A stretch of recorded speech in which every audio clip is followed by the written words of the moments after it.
అన్నదాత అన్నదాత మీ అన్నదాత చెమటోడ్చి ఆహారాన్నందించే రైతన్న అనునిత్యం నీ కండదండగా నిలిచే నేస్తం ఎవరన్నా అన్నదాత అన్నదాత మీ అన్నదాత.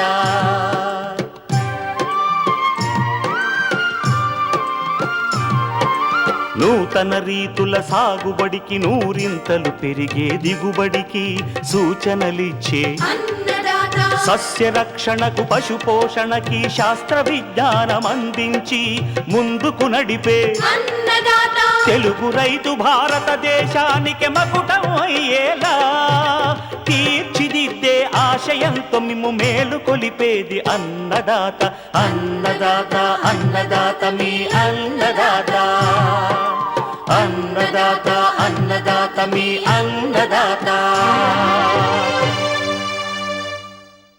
అన్నదాత ప్రేక్షకులకు నమస్కారం. ఈనాటి ముఖ్యాంశాలు: టిష్యూ కల్చర్ అరటి సాగులో రైతులు పాటించాల్సిన మెలకువలు, వర్షాకాలంలో కోళ్లలో వచ్చే వ్యాధులు తీసుకోవాల్సిన జాగ్రత్తలు, ఇంకా జై కిసాన్ వ్యవసాయ సమాచారం.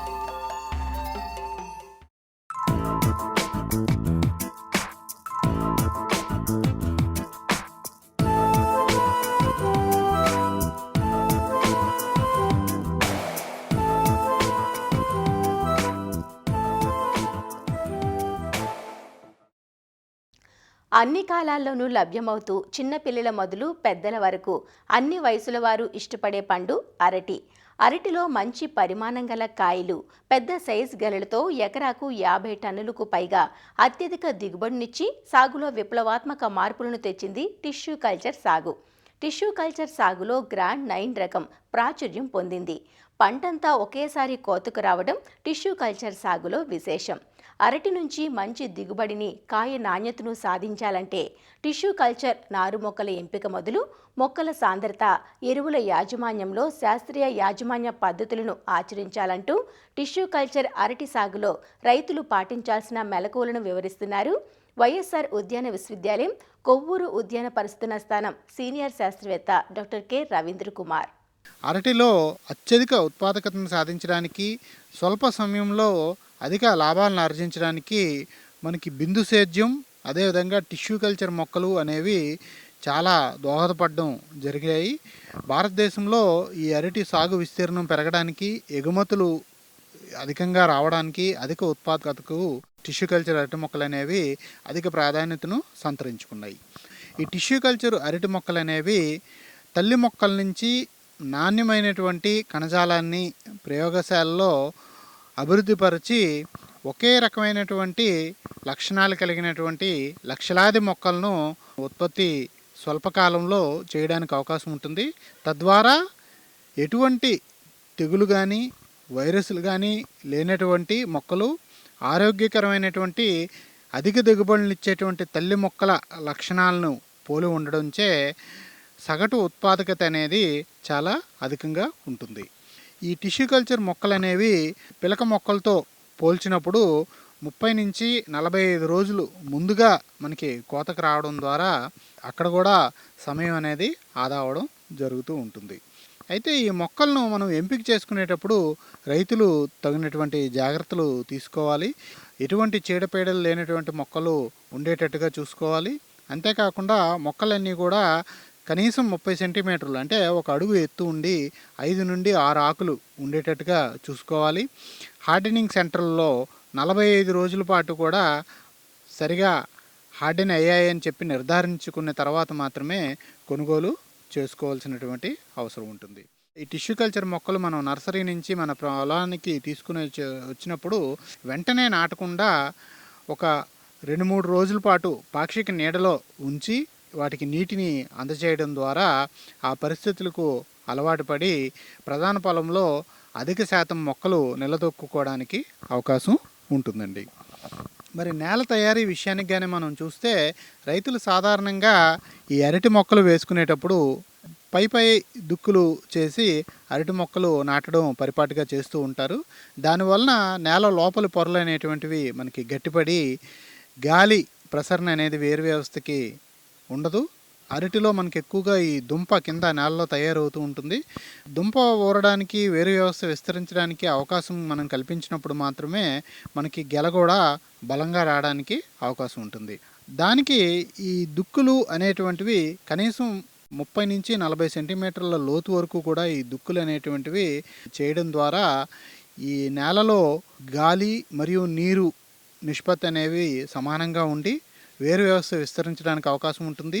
క్రిమికీటకాలు నశించడానికి కూడా తోడ్పడుతుంది. కాబట్టి లోతు దుక్కులు చేసుకోవడం అనేది మనం ఇక్కడ గమనించుకోవాల్సినటువంటి అవసరం ఉంది. ఈ దుక్కులు చేసుకునే తర్వాత కనీసము 45 సెంటీమీటర్ల పొడవు, 45 సెంటీమీటర్ల వెడల్పు, 45 సెంటీమీటర్ల లోతు ఉండే విధంగా ఈ గోతులు అనేవి తయారు చేసుకోవాలి. 1.8 మీటర్లు లేదా మనకు 6 అడుగుల దూరంలో ఈ గోతులు అనేవి ఏర్పాటు చేసుకోవడం ద్వారా మనకు ఒక ఎకరానికి వచ్చేసి 1250 మొక్కల వరకు కూడా పట్టడానికి అవకాశం ఉంటుంది. దీన్ని నాటేటప్పుడు మనం ఈ గోతిలో ఉండేటువంటి మట్టికి కనీసం 5 నుండి 10 కేజీల వరకు పశువుల గెత్తం, 200 గ్రాముల సింగిల్ సూపర్ ఫాస్ఫేట్ రూపంలో ఈ భాస్వరం ఎరువును అనేది అందించవలసి ఉంటుంది. ఈ పశువుల గెత్తం, గోతులోంచి తవ్విన మట్టి, భాస్వరం సింగిల్ సూపర్ ఫాస్ఫేటు పూర్తిగా కలిగిపెట్టి దాన్ని మళ్ళీ 3వ వంతు గోతును నింపుకునే తర్వాత ఈ టిష్యూ కల్చర్ అరటి మొక్కలు బ్యాగుల నుంచి మనం తీసుకొని పాలిథిన్ కవర్లను చించివేసి సాయంత్రం పూట మనం నాటుకొని గట్టిగా చుట్టూ తొక్కిపెట్టి వేరు మండలం అంతా కూడా మట్టితో పూర్తిగా కప్పబెట్టి నీటిని వెంటనే అందించడం ద్వారా మనం ఈ విధానంలో నాటుకోవచ్చు. నాటిన తర్వాత 1-2 ఆకులు మనకి కొత్త ఆకులు చిగిర్చిన తర్వాత అవి పూర్తిగా మనకి నిలదొక్కున్నాయని నిర్ధారణకు రావాల్సి ఉంటుంది. ఈ టిష్యూ కల్చర్ అరటి మొక్కలను మనం ఎక్కువగా బరువైన నేలల్లోనూ నాటుకున్నప్పుడు డ్రిప్ ద్వారా ఫెర్టిగేషన్ ద్వారా ఎరువులను అందించినప్పుడు ఈ మొక్కలు బాగా పెరగడం మనం గమనించవచ్చు. ప్రతి టిష్యూ కల్చర్ అరటి మొక్కకి 200 గ్రాముల నత్రజని, 200 గ్రాముల పొటాష్ ఇచ్చే ఎరువులను, అదేవిధంగా 50 గ్రాముల భాస్వరం ఎరువును అందజేయవలసిన అవసరం ఉంటుంది. నత్రజని యూరియా రూపంలోను, పొటాషియం మ్యూరేట్ ఆఫ్ పొటాష్ రూపంలో మనం డ్రిప్ ద్వారా అందజేసినప్పుడు ఈ మొక్కలు కానీ కాయ నాణ్యత కానీ దిగుబడి కానీ చాలా అధికంగా ఉంటుంది. కాబట్టి టిష్యూ కల్చర్ మొక్కలు నాటిన 3వ వారం నుంచి 6వ వారం వరకు మనం 4 గ్రాముల యూరియా, అదేవిధంగా 3 గ్రాముల మ్యూరేట్ ఆఫ్ పొటాష్ను ప్రతి 3 రోజులకి ఒకసారి మొక్కకి అందజేసుకోవాల్సిన అవసరం ఉంటుంది. అదేవిధంగా 7వ వారం నుంచి 14వ వారం వరకు కూడా 4.7 గ్రాముల యూరియా, 4 గ్రాముల మ్యూరేట్ ఆఫ్ పొటాష్ను అందజేసుకోవాల్సిన అవసరం ఉంది. 15వ వారం నుంచి 24వ వారం వరకు కూడా 5 గ్రాముల యూరియా, 4 గ్రాముల మ్యూరేట్ ఆఫ్ పొటాష్ను అందజేసుకోవాల్సిన అవసరం ఉంటుంది. అదేవిధంగా గెలలు వేసిన తర్వాత కూడా మనకి ఎరువుల ఆవశ్యకత ఉంటుంది. కాబట్టి 31వ వారం నుంచి 35వ వారం వరకు కూడా 4.7 గ్రాముల యూరియా, అదేవిధంగా 4 గ్రాముల మ్యూరేట్ ఆఫ్ పొటాష్ను మొక్కకి ప్రతి 3 రోజులకి ఒకసారి దానికి అందజేయవలసిన అవసరం ఉంటుంది. ఈ విధంగా అందజేసినప్పుడు మనకి మొక్కలు బలంగాను పెరగడమే కాకుండా దిగుబడి కూడా అధికంగా ఉంటుంది. అయితే ఈ చెప్పిన ఎరువులన్నీ కూడా మనం బరువైన సారవంతమైన నేలల్లో చెప్పినవి. అదేవిధంగా తేలికపాటి నేలల్లో వేసుకున్నప్పుడు ముందు వారాల్లో 5 గ్రాముల యూరియా, 4 గ్రాముల మ్యూరేట్ ఆఫ్ పొటాష్ వేసుకొని గెలలు వేసే దశలోని, అదేవిధంగా పూమొగ్గ తయారయ్యే దశలో కూడా సుమారు 8 నుండి 9 గ్రాముల యూరియా, 7 నుంచి 8 గ్రాముల మ్యూరేట్ ఆఫ్ పొటాష్ ప్రతి 3 రోజులకి ఒకసారి మొక్క ఒక్కింటికి అందజేసినప్పుడు ఈ దిగుబడులు అనేవి ఎక్కువగా ఉండి పంట అనేది నాణ్యంగా ఉంటుంది.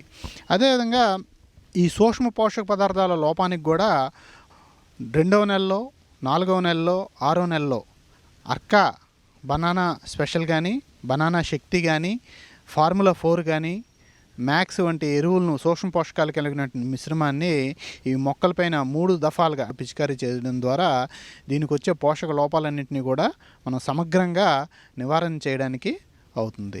ఈ టిష్యూ కల్చర్ అరటి మొక్కల్లో నీటి యాజమాన్యం కూడా మనకి ముఖ్యమైనది. డ్రిప్ ద్వారా మనం నిర్దిష్ట పరిమాణంలో నీటిని అందజేసినప్పుడు ఈ మొక్కలు అనేవి బాగా ఎదగడమే కాకుండా సుమారు 11 నుంచి 15% అదనపు దిగుబడులు మనకు వస్తాయి. ఈ డ్రిప్ ద్వారా నీటిని ఇచ్చినప్పుడు మొక్క నాటిన మొదటి నెల రోజులు కూడా ప్రతి మొక్కకి కనీసం 4 నుంచి 5 లీటర్ల నీరు అనేది అందజేయాల్సిన అవసరం ఉంటుంది. 2వ నెలలో 8 నుంచి 10 లీటర్ల నీటిని అందజేయవలసిన అవసరం ఉంది. అదేవిధంగా 3వ నెల నుంచి మొక్క పెరుగుదల యాక్టివ్ గ్రోత్ పీరియడ్లోకి వచ్చినప్పుడు మొక్క బాగా పెరుగుదల దశలో ఉండేటప్పుడు కనీసము 12 నుంచి 15 లీటర్ల పాటు నీటిని ఇవ్వాల్సిన అవసరం ఉంది. అంకురం ఏర్పడినప్పుడు ఈ షూటింగ్ స్టేజ్లో మొక్కకి కనీసము 18 నుంచి 20 లీటర్ల నీరు అవసరం ఉంటుంది. గెలలు తయారయ్యే దశలో 25 లీటర్ల పాటు కూడా నీటిని అందజేయాల్సిన అవసరం ఉంటుంది. అంతేకాకుండా ఈ టిష్యూ కల్చర్ అరటి మొక్కల్లో సుమారు 3వ నెల నుంచి ఈ పిలకలు రావడం అనేది ప్రారంభమవుతాయి. ఈ పక్క నుంచి వచ్చేటువంటి పిలకలను మనం ఎప్పటికప్పుడు తొలగించుకొని ఎరువులను అందజేయడం ద్వారా ఈ తల్లి మొక్క ఏదైతే ఉందో అది ప్రధాన మొక్క బాగా పెరగడానికి అవకాశం ఉంటుంది. అంతేకాకుండా ఈ గెలలు వేసే టైంలో మనం ఈ వెదురు కర్రల ద్వారా ఊతం ఏర్పరిచినప్పుడు మన వేసవి గాలులకు కూడా ఈ మొక్క పడిపోకుండా కాపాడడానికి అవకాశం ఉంటుంది. గెల ఏర్పడిన తర్వాత కూడా గెలపై ఉండేటువంటి కాడ ఎండకు బాగా ఎక్స్పోజ్ అవుతుంది కాబట్టి అక్కడ కొల్లుటోటు రేఖం లాంటి తెగుళ్ళు ఏర్పడి గెలలు కింద పడిపోవడానికి అవకాశం ఉంటుంది. అదేవిధంగా గెల కూడా కుళ్ళిపోవడానికి అవకాశం ఉంటుంది. కాబట్టి ఈ పోటాకు ఏదైతే ఉందో గెల ఏర్పడగానే గెల కాడ మీద మనం వేసి కట్టడం ద్వారా, అదేవిధంగా ఎండు ఆకులు కూడా తో కప్పి కట్టడం ద్వారా ఈ ఎండ ఏదైతే ఉందో దాని నుంచి మనం రక్షించుకోవడానికి అవకాశం ఉంటుంది. ఈ రక్షక పత్రాలను కూడా గెలంతా కూడా పూర్తిగా వదిలిన తర్వాత పైనుంచి కింద వరకు ఉండే హస్తాల్లో రక్షక పత్రాలను మనం జాగ్రత్తగా తీసివేసుకోవడం ద్వారా ఆ రక్షక పత్రాల్లో ఎండిపోయినటువంటి రక్షక పత్రాల్లో దాగున్నటువంటి రసం పీల్చే పురుగులను కూడా నివారణ చేయవచ్చు. అదే వేసవి కాలంలోనూ శీతాకాలంలో కూడా ఈ బంచ్ కవర్స్ అనేవి మనం గెలలకు తొడగడం ద్వారా అదనపు ప్రయోజనాన్ని పొందవచ్చండి. గెలలో ఆఖరి హస్తం ఇచ్చుకున్న 5 రోజులకు, 15 రోజులకు, 25 నుంచి 30 రోజులకు 3 దఫాలుగా 13-0-45, 00-50లో మార్చి 5 గ్రాములు లీటర్ నీటికి కలిపి పిచికారీ చేసినప్పుడు ఈ పొటాష్ లోపం అనేది రాకుండా ఉంటుంది. గెల కూడా మంచి సైజులో వచ్చి బరువు కూడా మనకి 25 నుంచి 30 కేజీల వరకు వచ్చి హెక్టార్కు 100 టన్నుల వరకు కూడా ఈ గ్రాండ్ 9 రకంలో దిగుబడిని మనం ఆశించడానికి అవకాశం ఉంటుందండి. ఈ విధంగా ఈ జూన్ నుంచి ఆగస్టు మధ్యకాలంలో ఈ మొక్కలను నాటుకోవడం ద్వారా అధిక దిగుబడులు రావడమే కాకుండా నాణ్యమైనటువంటి పంటను కూడా మనం పొందడానికి అవకాశం ఉంటుంది.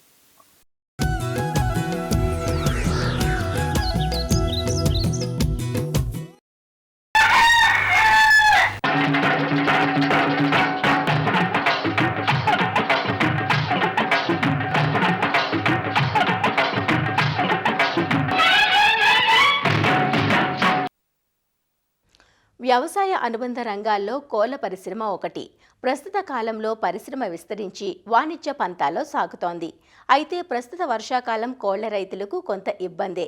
ఎడతెరిపి లేని వర్షాలు, ఫారాల చుట్టూ పెరిగే తేమ కారణంగా కోళ్లలో పలు రకాల రోగాలు వచ్చే అవకాశం ఉంటుంది. తడిచే మేతలు, పెరిగే తేమ కారణంగా కోళ్లలో న్యూమోనియా, కాక్సిడియోసిస్, కొక్కెర వంటి రోగాలు వచ్చి కోళ్లు చనిపోయే ప్రమాదం ఉంటుంది. కాబట్టి వర్షాకాలంలో కోళ్ల పెంపకందారులు కొంత అప్రమత్తంగా ఉండడం తప్పనిసరి. వర్షాకాలంలో కోళ్లలో వచ్చే వ్యాధులు, నివారణ చర్యల గురించి తెలియజేస్తున్నారు వరంగల్ జిల్లా మామునూరు కృషి విజ్ఞాన కేంద్రం శాస్త్రవేత్త సాయి కిరణ్. సాధారణంగా వర్షాకాలంలో మనం చూసినట్టుగా అయితే వర్షపాతం ఎక్కువగా ఉండడం వలన షెడ్యూల్లో కానీ కోళ్ళ ఫారాల్లో చుట్టూ పరిసరాల్లో కానీ నీరు అనేది చేరడం జరుగుతుంది. దాని ద్వారా కోళ్ళ ఫారాల లోపల మనకు తేమ యొక్క శాతం అనేది పెరగడం జరుగుతుంది, ఉష్ణోగ్రత అనేది తగ్గడం జరుగుతుంది. దీని ప్రభావం ఎలా ఉంటుంది కోళ్ళపైన అంటే ఈ దానా తినడం అనేది తగ్గించడం ప్రారంభమవుతుంది. దానా తినడం తగ్గించడం ద్వారా మనకు కోళ్ళ యొక్క శారీరక బరువు పెరగడం అనేది తగ్గిపోతుంది. తద్వారా చివరిగా మనకు కోళ్ళ యొక్క గుడ్లు పెట్టే ఉత్పాదక శక్తి అనేది తగ్గిపోవడం జరుగుతుంది. కావున మనకి ఈ వర్షాకాలంలో మనము తీసుకోవాల్సిన చర్యలు ఏంటి అంటే కోళ్ళ ఫారాల్లో నీరు అనేది నిల్వ లేకుండా ఉండడం అనేది రైతు సోదరులు తప్పకుండా పాటించవలసిన ముఖ్యమైన విషయము. ముఖ్యంగా వర్షాకాలంలో సంక్రమించే వ్యాధులు చూసుకున్నట్టయితే మనము ఫౌల్ పాక్స్ అంటాము, బొబ్బ రోగం అంటాం మనము. ఇది పాక్స్ వైరస్ అనే సూక్ష్మజీవి ద్వారా సోకుతుంది. రక్తం పీల్చే కీటకాలు ఈ వర్షాకాలంలో ఎక్కువ సంఖ్యలో మనకు కోళ్ళ ఫారాల్లో కనిపించడం ద్వారా ఇవి ఈ యొక్క వ్యాధిని ఇతర కోళ్ళకు సంక్రమించేలాగా తోడ్పడతాయి. ఫౌల్ పాక్స్లో మనం చూసుకున్నట్టయితే 2 రకాలు ఉంటాయి. మొదటిది మనము డ్రై పాక్స్ అంటాము, ఇంకొకటి వచ్చేసి వెట్ పాక్స్ అంటాము. ఈ డ్రై పాక్స్ చూసుకున్నట్టయితే మనకు కోళ్ళ యొక్క తల భాగంలో, కళ్ళ పైన, కోళ్ళ యొక్క జుట్టు, అదేవిధంగా కాళ్ళ వరకు మనకు ఈ బొబ్బల రూపంలో గుండ్రటి పుండ్లలాగా గుండ్రంగా మనకు ఈ యొక్క వ్యాధి లక్షణాలు కనిపించడం జరుగుతుంది. అదేవిధంగా వెట్ పాక్స్ చూసుకున్నట్టయితే మనకు కోళ్ళ యొక్క శ్వాసనాళాలలో మనకు గొంతు దగ్గర అక్కడ పసుపు రంగు రూపంలో మనకు కనిపించడం జరుగుతుంది. ఈ వెట్ పాక్స్ ద్వారా శ్వాస తీసుకోవడం ఇబ్బందులు కలిగి కోళ్ళు అనేది మరణించడం జరుగుతుంది. కోళ్ళను దీని బారిన పడకుండా 6 వారాల వయసు ఉన్నప్పుడే టీకాలు అనేది వేయించడం చేయాలి కోళ్ళకు. తర్వాత వ్యాధి చూసుకున్నట్లయితే మనకు ఫౌల్ కొలరా అంటాము. 6 వారాల వయసు పైబడిన కోళ్ళలో మనము చూడవచ్చు. వర్షాకాలంలో ఈ నీరు అనేది నిల్వ ఉండడం ద్వారా షెడ్డులలో ఎక్కువ సంక్రమించడం జరుగుతుంది. కాబట్టి షెడ్డులలో నీరు అనేది నిల్వ లేకుండా చూసుకున్నట్టయితే ఈ యొక్క ఫౌల్ కొలరా అనే వ్యాధిని మనము అరికట్టవచ్చు. లక్షణాలు చూసుకున్నట్టయితే మనకు ఆకుపచ్చ లేదా పసుపుపచ్చ రంగులో విరోచనాలు తీవ్రంగా కనిపించడం జరుగుతుంది. కోళ్ళ యొక్క కండ్లలో నీరు గారడం కానీ, ముక్కులోంచి స్రవాలు గారడం కానీ ఇటువంటి లక్షణాలు మనము తీవ్రంగా చూడవచ్చు. సల్ఫా డ్రగ్స్ కానీ చికిత్స పరంగా, లేదంటే టెట్రాసైక్లిన్ మందులు కానీ, ఎండ్రోఫ్లాక్సిన్ మందులు ఉపయోగించి చికిత్సకు మనము చేసుకోవచ్చు. అదేవిధంగా కొలిబాసిలోసిస్ అంటాము, ఇది ఈకోలై అనే సూక్ష్మజీవి ద్వారా వస్తుంది. అదేవిధంగా సాల్మనెల్లోసిస్ అనేది, అదేవిధంగా మనకు పుల్లోరం రోగం అనేది వస్తుంది. ఈ 3 మనకు కోళ్ళ యొక్క జీర్ణ క్రియను ఇబ్బంది కలిగించేలాగా చేస్తాయి. కోళ్ళు దానా తినడం అనేది తగ్గియడం జరుగుతుంది. తద్వారా కోళ్ళ యొక్క ఆరోగ్యం క్షీణించి గుడ్ల ఉత్పత్తి అనేది తగ్గిపోవడము, శరీరం యొక్క బరువు పెరగకపోవడము ఇటువంటి జరుగుతూ ఉంటుంది. ఈ వర్షాకాలంలో ఈ వర్షం నీళ్ళు, వర్షపు జల్లులు కోళ్ళు తాగే నీళ్ళల్లో కలవడము, దానాలో కలవడం ద్వారా నీరు మరియు ఆ యొక్క దానా అనేది కలుషితం అవ్వడం ద్వారా ఈ యొక్క వ్యాధి అనేది సోకడం జరుగుతుంది. ఈ వ్యాధిని అరికట్టాలంటే రైతు మిత్రులు దానా మరియు నీళ్ళు కలుషితం కాకుండా చూసుకోవడం అనేది ముఖ్యంగా చూసుకోవాలి. ఆస్పర్గిల్లోసిస్ అనేది ఇంకొక వ్యాధి, వర్షాకాలంలో ఇది ఎక్కువగా సంక్రమించే వ్యాధి. ఇది ఫంగల్ వ్యాధి. ఈ యొక్క ఫంగల్ స్పోర్స్ ఆ కోళ్ళు పీల్చడం ద్వారా వాటి యొక్క శ్వాసనాళాల్లోకి వెళ్ళిపోవడం ద్వారా శ్వాస తీసుకోవడానికి ఇబ్బంది కలిగి కోళ్ళు అనేటివి కొన్ని రోజుల తర్వాత మరణించడం అనేది జరుగుతుంది. ఎక్కువ దానా నుంచే మనకు సంక్రమిస్తుంది. ఆ దానాలో ఈ ఫంగస్ అనేది అభివృద్ధి చెంది కోడి ఆ దానా తీసుకున్నప్పుడు దాని జీర్ణాశయంలోకి వెళ్ళి ఇటువంటి సమస్యలు అనేది తలెత్తడం జరుగుతుంది. తేమ శాతం అనేది లేకుండా చూడడం వలన ఈ ఫంగస్ అనేది మనం అరికట్టవచ్చు. చివరిగా అన్నిటికంటే ముఖ్యమైనది మనకు కాకిడియోసిస్ అనే వ్యాధి. ఇది మనం ఎర్రపారుడు అని కూడా అంటాము. ఫారాల్లో వేసుకునే ఉనుక పొట్టు ఏదైతే ఉంటుందో దాని ద్వారా సంక్రమించే వ్యాధి. ఈ వర్షాకాలంలో చూసుకున్నట్టయితే ఆ లిట్టర్ ఎక్కువగా పచ్చిగా అవ్వడము, తేమ శాతం పెరగడము, ముద్దలుగా మారడము ఈ రకంగా జరగడం అనేది మనం గమనించవచ్చు. ఈ లిట్టర్ అనేది ముద్దలుగా మారినప్పుడు మనకు ఈ కాక్సిడియా అనేది సంక్రమిస్తాయి. కోళ్ళు తల కిందికి వేయడము, రెక్కలు కిందికి వేయడము కానీ, తినడానికి కూడా వాటికి దానా తినడానికి కూడా ఇబ్బంది కలగడము, శ్వాస తీసుకోవడంలో కూడా ఇబ్బంది కలగడము ఇటువంటి లక్షణాలు మనం ముఖ్యంగా గమనించవచ్చు.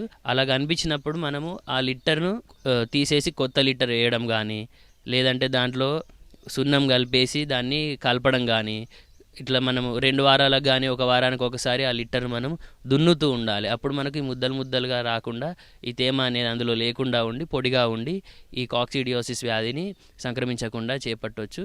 చికిత్స పరంగా చూసుకున్నట్టయితే మనము కాక్సిడియోసిస్ సంబంధించి యాంటీబయాటిక్స్, ఆంప్రోలియం కానీ ఇట్లాంటివి మనం వాడవచ్చు. నీళ్ళలో కలిపి కోళ్ళు తాగేలాగా చూసుకోవాలి.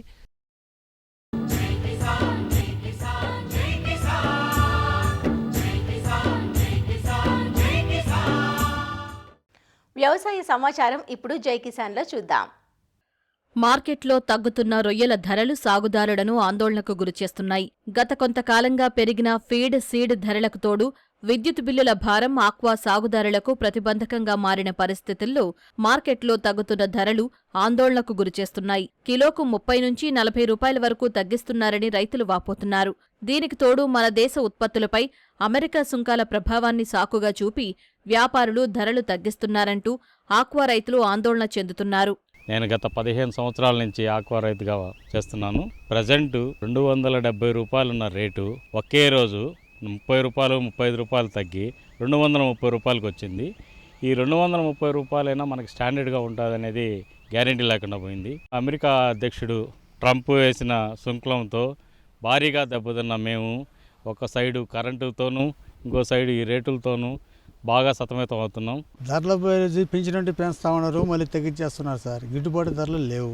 వాళ్ళ ఇష్ట ప్రకారం పెంచుతున్నారు, వాళ్ళ ఇష్ట ప్రకారం తగ్గిస్తున్నారు సార్. మొన్న 270 ఉండింది, ఈ రోజు వచ్చి 235 అంటున్నారు. మ్యాక్సిమం 250 కాడి నుంచి 260 దాకా ఉంటే రైతుకు గిట్టుబాటు అవ్వదు.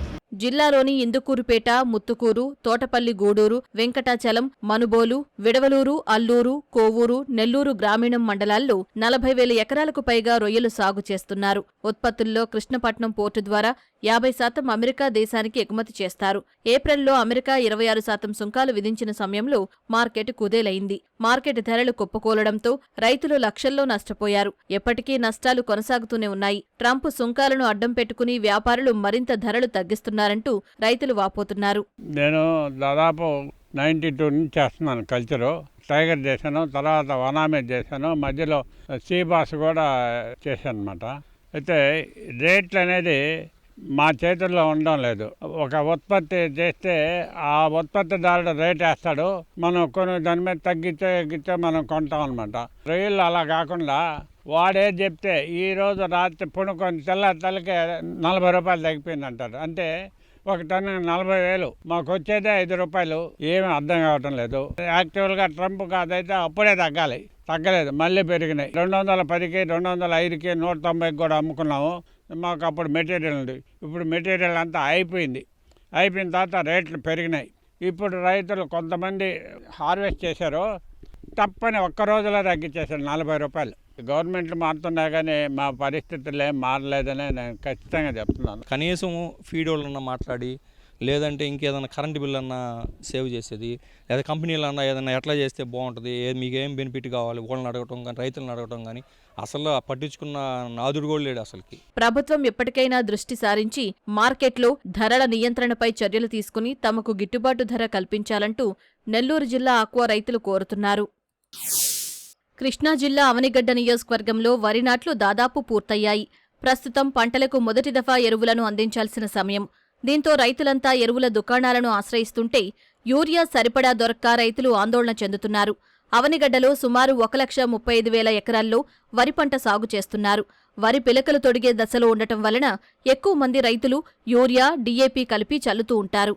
అయితే ఒక్కో రైతుకు 2 బస్తాలు చొప్పున ఇస్తున్నారని, అది కూడా ఏదో ఒక కాంప్లెక్స్ ఎరువును అంటగడుతున్నారంటూ రైతులు చెబుతున్నారు. వ్యవసాయం అయితే 170% అయిపోయింది. ఇప్పుడు అందరూ ఎరువులకేమో దొరకట్లా. ప్రస్తుతానికి డిఏపి యూరియా అయితే రెండో కోటాలో గుణికలో వాళ్ళు ఇచ్చేయో ఏ ఒకటి ఉపయోగించుకుంటాం. ఇప్పటి నుంచి అంటగట్టేస్తున్నారు. మాకు ఎరువు ఎంత అవుతుందో, యూరియా కానీ గుణికలు కానీ జింకులు కానీ అంత అవుతుందా. మాకు ఎరువుల కొరత బాగా ఉంది. మాకు యూరియాకి వెళ్తే జింకు ప్యాకెట్ తీసుకుంటే మేము యూరియా ఇస్తాము, లేకపోతే ఏమంటున్నారు. యూరియా రేటు కంటే జింకు ప్యాకెట్ ఎక్కువ ఉంది. 450 రూపాయలు ఉంది జింకు ప్యాకెట్. యూరియా రేట్ ఏమో 350. సొసైటీలో అయితే 270 రూపాయలు. అది సొసైటీలోకి వెళ్తేనేమో డిఏపికి గుల్కుల ప్యాకెట్ తీసుకుంటేనే మేము ఇస్తామని చెప్పని అంటున్నారు. మరి ఆ గుల్కుల ప్యాకెట్లో ఇప్పుడు మాకు పనిచేయవు. సొసైటీల వద్ద యూరియా కోసం క్యూ లైన్లో నిలబడటంతో సాగు పనులకు అంతరాయం వస్తోందంటూ రైతులు చెబుతున్నారు. ఈ సమయంలో వరి పంటకు ఎరువులు అందించకపోతే పిలక చేత తగ్గి దిగుబడులు తగ్గిపోతాయని రైతులు వాపోతున్నారు. 4 ఎకరాల సొంత పొలం ఉందండి. కౌలు 2 ఎకరాలు ఎత్తున్నా. ఎల్లాగా లైన్లో నుంచున్నా కానీ 2 కట్టలు ఎత్తున్నారు. డిఏపి యూరియా కావాలి, పెంచడానికి 2 కోటాల వరకు అవి కావాలి. అవి మాత్రం దొరకతలా. ఈ కొట్లాడినా అమ్మనిట్లేదంట. మరి రైతులు ఇబ్బంది పడుతున్నాం. నెల అయిందండి మళ్ళీ పోసి. ప్రభుత్వం ఏం చేయాలి? పిండి అందియాలి, మందులు అందియాలి. అయ్యేం పిండి అందిస్తలా. మరి అట్లా అయితే మాకు ఎట్లా ప్రాబ్లమే కదా. మాకు డిఐపి యూరియా అంత లేదు. మరి ఇప్పుడు పిండి అయిపోతే బతకదు ఊర్రి. చక్క నీళ్ళు అందిని పిండి ఎత్తానికి లేదు. సొసైటీలు, ఆగ్రోస్ కేంద్రాల్లో యూరియా, డీఏపీ అందుబాటులో ఉంచాలంటూ రైతులు కోరుతున్నారు. మరిన్ని విభిన్న అంశాలతో రేపటి అన్నదాతలో మళ్ళీ కలుసుకుందాం. నమస్కారం. అన్నదాతలు తమ సందేహాలు, సమస్యలను 18004254085 టోల్ ఫ్రీ నంబర్లో ఉదయం 10 నుంచి 11 గంటల మధ్య పని దినాలలో సంప్రదించగలరు. ఈ కార్యక్రమాన్ని యూట్యూబ్లో www.youtube.com/అన్నదాత ఈటీవీ లింక్ ద్వారా వీక్షించవచ్చు.